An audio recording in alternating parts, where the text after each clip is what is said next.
Bismillahirrahmanirrahim. Assalamualaikum warahmatullahi wabarakatuh.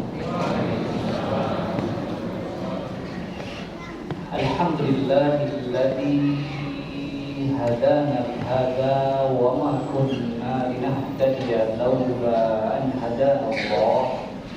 Asyhadu an la ilaha illallah wahdahu la syarika lah wa asyhadu anna Muhammadan abduhu wa rasuluh.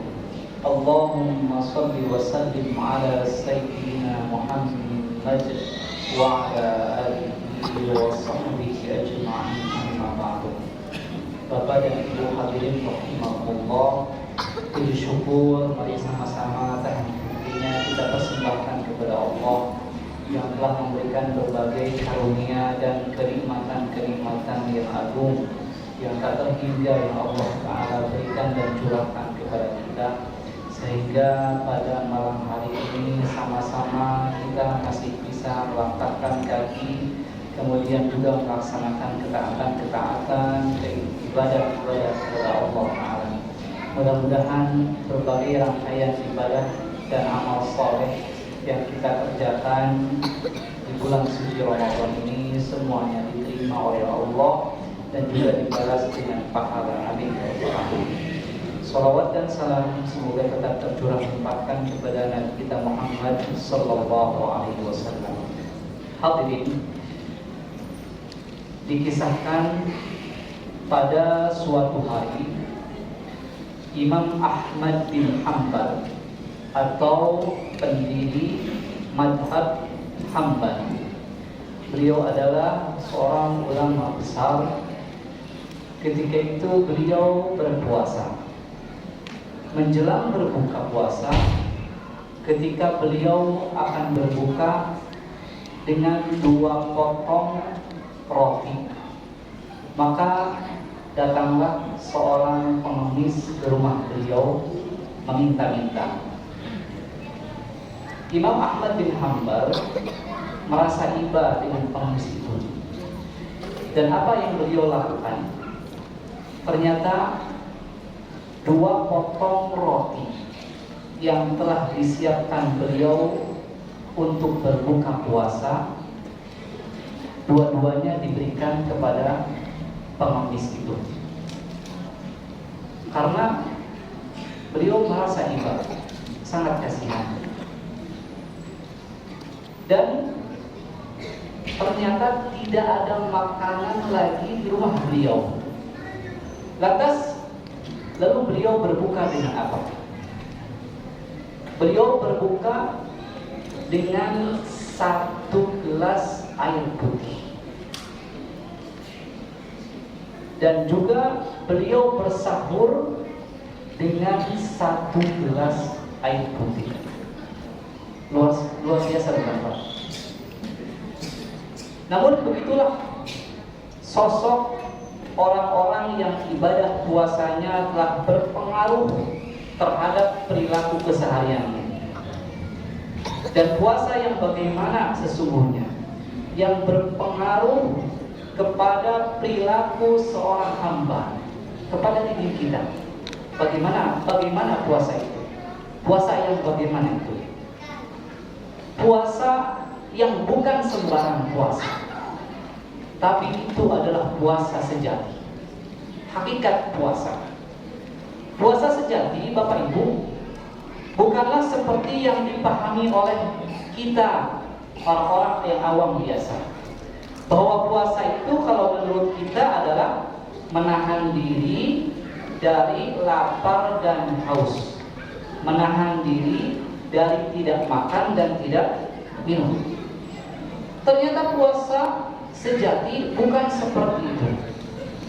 Tetapi puasa itu maknanya lebih luas daripada itu. Sebagaimana yang disampaikan oleh sahabat Nabi SAW yang bernama Jabir bin Abdullah radhiyallahu anhu. Beliau mengatakan, "Idza sumta falyasum sam'uka wa basaruka wa lisanuka." Kata Jabir, kalau engkau puasa, maka hendaknya berpuasa juga pendengaranmu, penglihatanmu, lisanmu juga ikut berpuasa, matamu juga ikut berpuasa. Bapak Ibu sekalian, jadi Jabir bin Abdullah radhiyallahu anhu ini maknanya memberikan makna yang sangat luas tentang puasa. Ternyata puasa itu bukan hanya sekedar menahan perut dari rasa lapar saja, menahan keringnya kerongkongan saja, tidak, bukan. Tapi beliau menjelaskan bahwasannya puasa itu adalah juga telinga kita ikut berpuasa, mata kita ikut berpuasa, hati kita ikut berpuasa, lisan kita ikut berpuasa. Bagaimana puasa mata, Ustaz?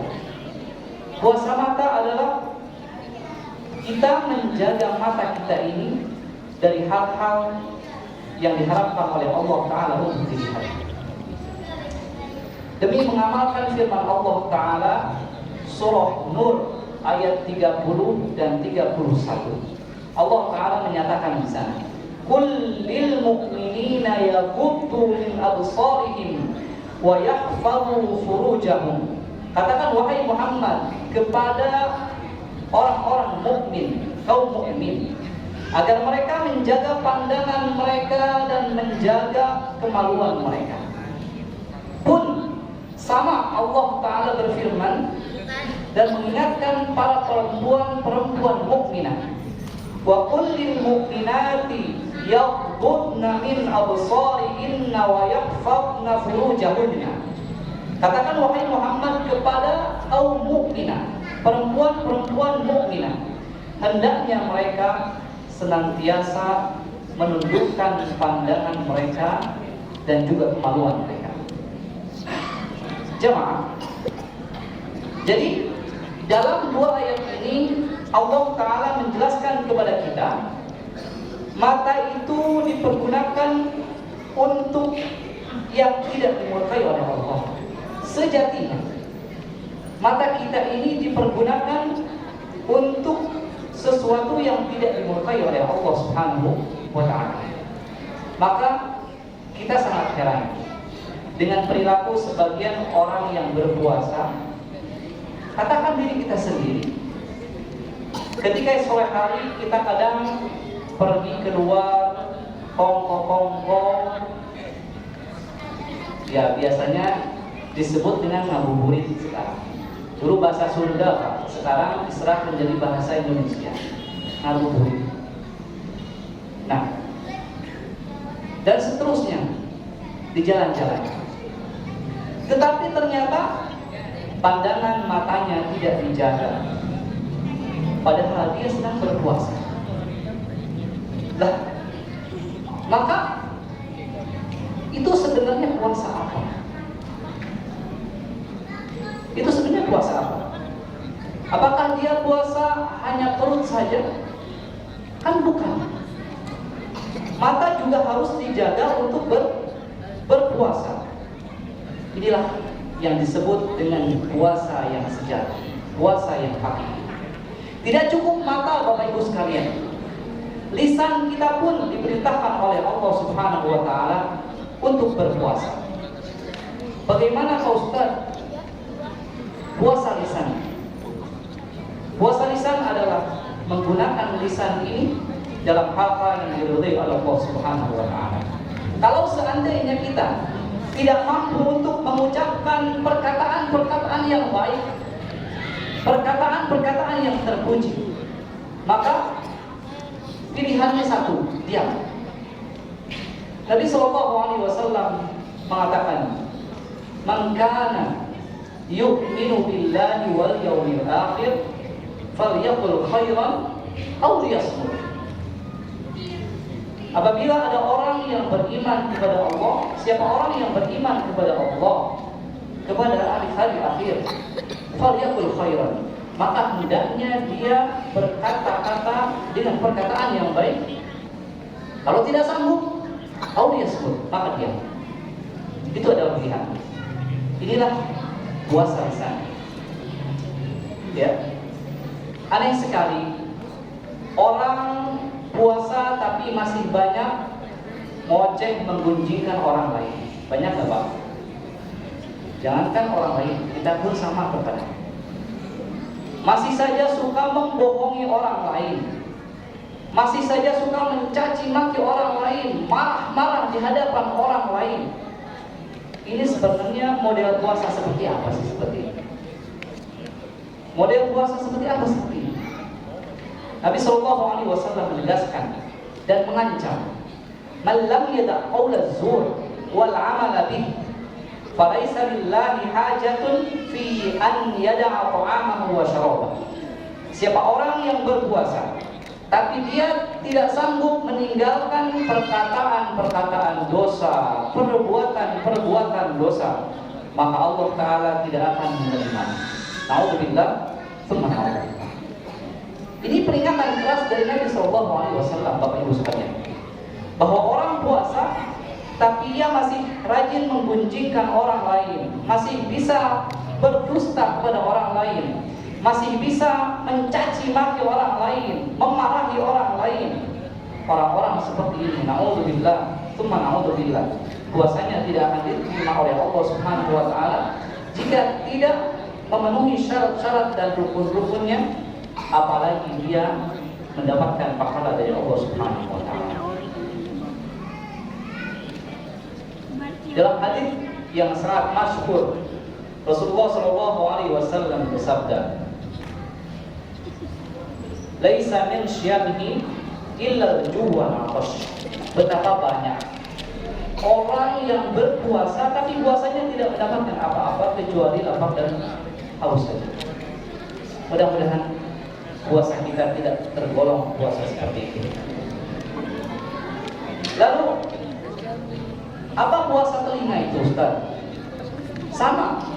Puasa telinga adalah kita berusaha untuk tidak memasukkan sesuatu ke dalam telinga kita kecuali hal-hal yang baik, kecuali itu adalah sesuatu yang baik.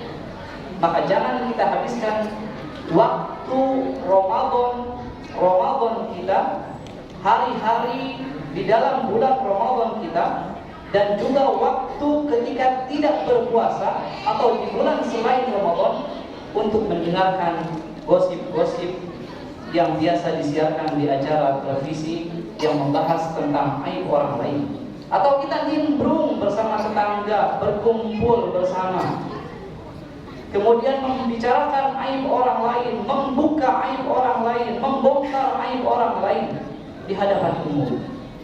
Buat apa itu kita lakukan? Kita jauhi. Maka sekali lagi, jangan sampai waktu siang kita dihabiskan dengan hal-hal yang tidak bermanfaat, mendengarkan nyanyian-nyanyian yang tidak bermanfaat, mendengarkan dangdut, mendengarkan sereosa, mendengarkan keroncong dan sebagainya. Ayo, mari kita habiskan waktu Ramadan kita untuk hal-hal yang bermanfaat, untuk membaca Al-Quran, untuk bertadarus, berzikir. Minimal kalau tidak itu mendengarkan bacaan-bacaan Al-Quran atau pengajian-pengajian yang ada di masjid-masjid kita. Inilah puasa telinga. Maka puasa sejati adalah orang yang telah berpuasa yang bukan hanya perutnya saja, tapi orang yang berpuasa, telinganya puasa, matanya puasa, lisannya puasa, tangannya puasa, hatinya puasa, kakinya puasa. Tangannya tidak mengganggu orang lain, tidak menyalakan petasan yang dapat mengagetkan orang lain dan juga mengganggu istirahat orang lain. Itulah Bapak Ibu sekalian yang disebut dengan puasa sejati, puasa yang hakiki. Maka selamat berpuasa dengan puasa sejati. Jangan sekedar kita berpuasa tanpa makna. Karena kata Nabi SAW, kata para ulama, mohon maaf, ahwanus siyam tarkus syarab wa ta'am. Puasa yang paling ringan, yang paling kecil adalah menahan diri dari lapar dan haus. menahan diri dari makan dan minum. Kalau kita hanya menahan diri dari makan dan minum saja, apa bedanya dengan anak-anak kita yang baru belajar berpuasa? Apa bedanya dengan ayam yang sedang mengerami telurnya? Apa bedanya dengan ular yang sedang mengganti kulit mereka? Ular, mereka bisa tidak makan, tidak minum berhari-hari ketika mereka mengerami dan juga mengganti kulit. Begitupun juga ayam, ketika mengerami telurnya, mereka bisa tidak makan, tidak minum berhari-hari dalam sakit. Maka ayo semuanya, mari kita perbaiki kualitas puasa kita sehingga puasa kita tergolong puasa yang hakiki, puasa yang sejati, yang akhirnya Allah Ta'ala memberikan pahala yang besar bagi kita semuanya. Amin ya rabbal alamin. Demikian Bapak Ibu sekalian yang dapat saya sampaikan. Mudah-mudahan yang sedikit ini bermanfaat. Wassalamualaikum warahmatullahi wabarakatuh. Waalaikumsalam.